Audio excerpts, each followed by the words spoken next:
साथियों, छत नहीं रहती, दहलीज नहीं रहती, दीवारों-दर नहीं रहता, घर में बुजुर्ग ना हो तो घर घर नहीं रहता। और जो लोग इस बात को समझ नहीं पाते, उन्हीं के कारण बुजुर्गों को, वरिष्ठ नागरिकों को परेशान होना पड़ता है। उन्हीं के कारण वरिष्ठ नागरिकों को सड़कों पर छोड़ दिया जाता है भटकने के लिए। तो ऐसी स्थिति के अंदर वरिष्ठ नागरिकों की सुरक्षा के लिए और उनके अधिकारों के बचाव के लिए स्पेशल एक्ट बनाया गया है, जिसे कहते हैं वरिष्ठ नागरिक अधिनियम या सीनियर सिटीजन एक्ट। लेकिन ऑनरेबल सुप्रीम कोर्ट ने सीनियर सिटीजन एक्ट के अगेंस्ट में एक फैसला दिया है, जिसकी जानकारी प्रत्येक वरिष्ठ नागरिक को होनी जरूरी है। कानून ने कहा कि यदि आप एक भी स्टेप को गलत उठाते हैं तो हम आपकी कोई मदद नहीं कर पाएंगे। तो सुप्रीम कोर्ट ने ये जो सीनियर सिटीजन को चेतावनी दी है, ये जो नसीहत दी है, ये जो वार्निंग दी गई है, या एक तरीके की सलाह दी गई है कि वो प्रॉपर्टी को ट्रांसफर करते समय किन बातों का ध्यान रखे ताकि उन्हें कानून का संरक्षण प्राप्त हो सके। और यदि उनका बच्चा उनके साथ दुर्व्यवहार करता है, उनके साथ मारपीट करता है, तो उसको सबक सिखाया जा सके। लेकिन यदि आप उस स्टेप को फॉलो नहीं करेंगे, तब आपकी कानून के अंतर्गत कोई मदद नहीं की जाएगी।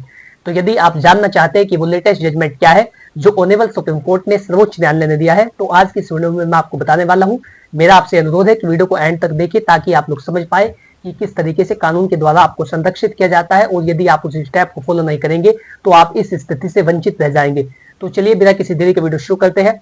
नमस्कार दोस्तों, मैं स्मित कुमार आप सभी का हमारे यूट्यूब चैनल में स्वागत करता हूं।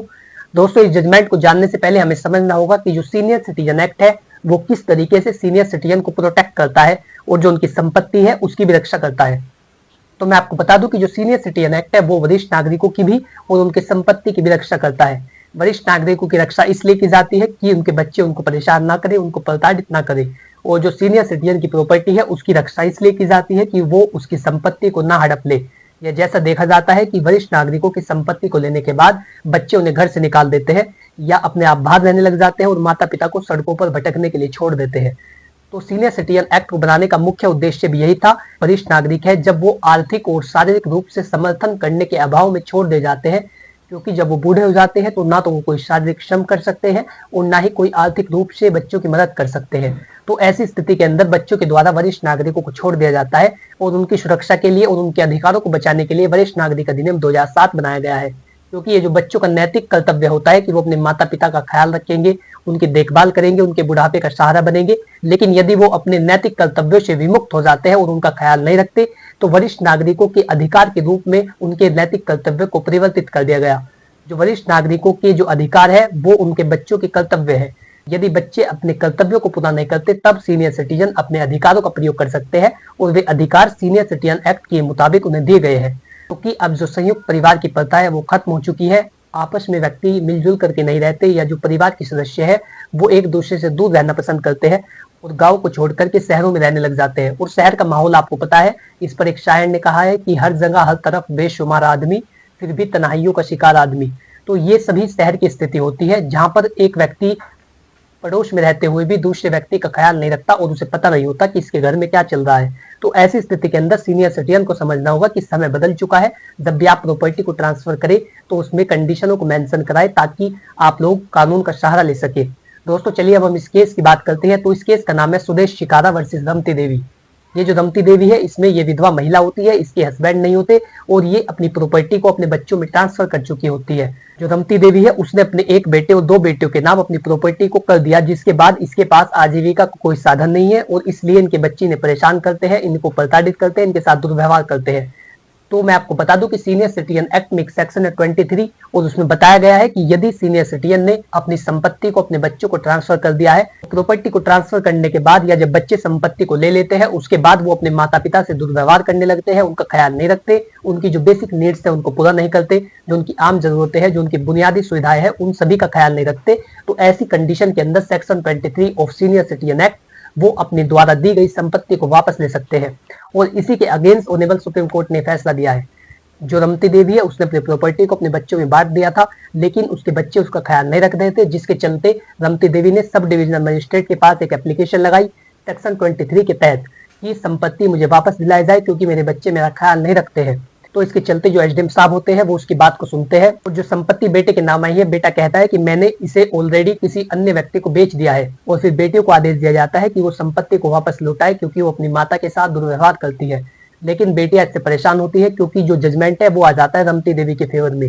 तो सीनियर सिटीजन ट्रिब्यूनल या सब डिविजनल मजिस्ट्रेट रमती देवी के फेवर में उस जजमेंट को कर देते हैं और बच्चियों को यह आदेश दिया जाता है कि वो अपनी माता को संपत्ति को वापस करेंगी। तो इससे आर्ग्यू होकर जो लड़कियां है वो जाती है ऑनेबल हाईकोर्ट में, चंडीगढ़ हाईकोर्ट में वो अपनी बातों को रखती है। दोनों पक्षों की तरफ से आर्ग्यूमेंट होते हैं दोस्तों, और जब केस हाईकोर्ट में चला जाता है तो हाईकोर्ट में दोनों पक्षों की तरफ से आर्ग्यूमेंट की जाती है। रमती देवी है उसकी तरफ से कहा जाता है कि जब से मेरी बेटियों के नाम ये प्रॉपर्टी आई है तब से इन्होंने मेरे साथ दुर्व्यवहार करना शुरू कर दिया है और ये मेरा ख्याल नहीं रखते, और जो मेरी बेसिक नीड्स है, जो मेरी आम जरूरतें हैं, जो मेरी बुनियादी सुविधाएं हैं, उन सभी को ये पूरा नहीं करते, जिसके चलते मैं चाहती हूँ कि ये जो संपत्ति है ये मुझे वापस दी जाए। क्योंकि section 23 of senior citizen act ये कहता है कि यदि बच्चे संपत्ति को लेने के बाद दुर्व्यवहार करने लगते हैं तो सेक्शन 23 के तहत आप वो संपत्ति वापस ले सकते हैं। तो ये सारी बातें रमती देवी की तरफ से कही गई, और जो बेटियां है वो कहती है कि अब हम ये संपत्ति वापस नहीं करेंगी क्योंकि इस पर हमारा अधिकार है। तो ऑनेबल हाईकोर्ट इस बात को सुनता है और जो फैसला है वो रमती देवी के फेवर में दिया जाता है। रमती देवी को कहा जाता है कि ये सीनियर सिटीजन है और सेक्शन 23 के तहत ये संपत्ति अब इन्हीं को वापस दी जाएगी। लेकिन जो रमती देवी की पुत्रियां होती है वो इससे भी संतुष्ट नहीं होती और फाइनली वो जाती है सुप्रीम कोर्ट में। सुप्रीम कोर्ट में दोनों पक्षों की तरफ से आर्गुमेंट होते हैं। रमती देवी इसी बात को कहती है कि ये मुझसे दुर्व्यवहार करने लगी है, और जो लड़कियां है वो कहती है कि प्रॉपर्टी पर हमारा अधिकार है। क्योंकि इसमें देखिए बेटे का तो अधिकार खत्म हो चुका है क्योंकि उसने संपत्ति किसी अन्य व्यक्ति को ट्रांसफर कर दी है। तो मैं आपको बता दूं कि जब दोनों पक्षों की तरफ से आर्गुमेंट की जाते हैं तो रमती देवी की तरफ से कहा जाता है कि ये मेरा ख्याल नहीं रखती, मेरे साथ दुर्व्यवहार किया जा रहा है और ये संपत्तियां मुझे वापस दिलाई जाए।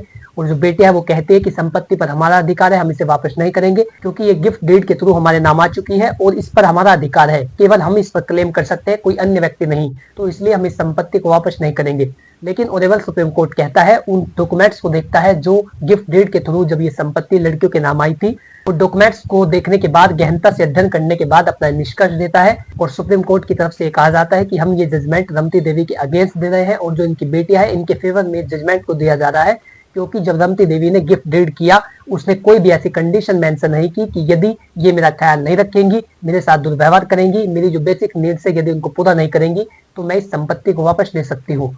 और जब भी कोई सीनियर सिटीजन वरिष्ठ नागरिक अपनी संपत्ति को ट्रांसफर करता है तो उसे ये कंडीशन मेंशन करानी चाहिए, यदि उसके बच्चे संपत्ति को लेने के बाद दुर्व्यवहार करेंगे तो ये संपत्ति उसके पास वापस मिल जाएगी या उसे वापस कर दी जाएगी। और रमती देवी ने ऐसी कोई कंडीशन मेंशन नहीं की, इसलिए जो फैसला है रमती देवी की डॉटर के फेवर में जाता है। Honourable supreme court trial court और हाई कोर्ट के निर्णय को सेटिस्फाई करते हुए उसे रद्द करती हुई अपना जजमेंट देती है, जो रमती देवी के अगेंस्ट दिया जाता है, रमती देवी के विरुद्ध दिया जाता है, और जो बेटियां है वो वहां पर केस जीत जाती है। तो इस महत्वपूर्ण जजमेंट से आपको ये समझना है कि जो कोई भी वरिष्ठ नागरिक है, जो कोई भी सीनियर सिटीजन है, जब भी वो अपनी प्रॉपर्टी को अपने बच्चों को ट्रांसफर करता है तो ट्रांसफर करते समय उन डॉक्यूमेंट्स में ही कंडीशन मेंशन जरूर कराए कि यदि मेरा ख्याल नहीं रखेंगे तो मैं अपनी संपत्ति को वापस ले सकता हूँ। और यदि आप उस कंडीशन को मेंशन नहीं कराएंगे, उस शर्त को उसमें नहीं लिखवाएंगे कि यदि मेरा ख्याल नहीं रखेंगे तो मैं अपनी संपत्ति को वापस ले सकूंगा, तो कानून के द्वारा आपको कोई संरक्षण नहीं दिया जाएगा और कानून के द्वारा आपकी कोई मदद नहीं की जाएगी। क्योंकि एक बार ये जजमेंट आ चुका है और जब तक कोई अन्य जजमेंट सुप्रीम कोर्ट का नहीं आ जाता तब तक इसी जजमेंट की मान्यता रहेगी, तक इसी महत्वपूर्ण आदेश की मान्यता रहेगी। और यदि कोई भी वरिष्ठ नागरिक इस कंडीशन को मेंशन नहीं कराएगा तो कानून के द्वारा उसको किसी भी तरीके का संरक्षण नहीं दिया जाएगा। तो दोस्तों आशा करता हूँ कि जानकारी आपको पसंद आई होगी, और आपको यदि इस वीडियो अच्छा लगा है तो आज ही चैनल को सब्सक्राइब कर ले। कोई वीडियो अच्छा लगा है तो वीडियो को लाइक करें और चैनल को सब्सक्राइब कर ले। और यदि आप इसी तरीके की वीडियो में रुचि रखते हैं, कानूनी जानकारी पाना चाहते हैं और अपने लीगल राइट्स को जानना चाहते हैं तो आज ही चैनल को सब्सक्राइब कर ले। और यदि आपका कोई सवाल हो तो आप कमेंट बॉक्स में लिख करके पूछ सकते हैं, मैं जल्दी उसका उत्तर दूंगा। यदि आप कोई कानूनी जानकारी लेना चाहते हैं तो स्क्रीन पर दिए गए मोबाइल नंबर पर अपनी प्रॉब्लम को व्हाट्सएप करें, मैं जल्दी उसका भी उत्तर दूंगा। Thanks for watching this video. अपना कीमती समय देने के लिए धन्यवाद।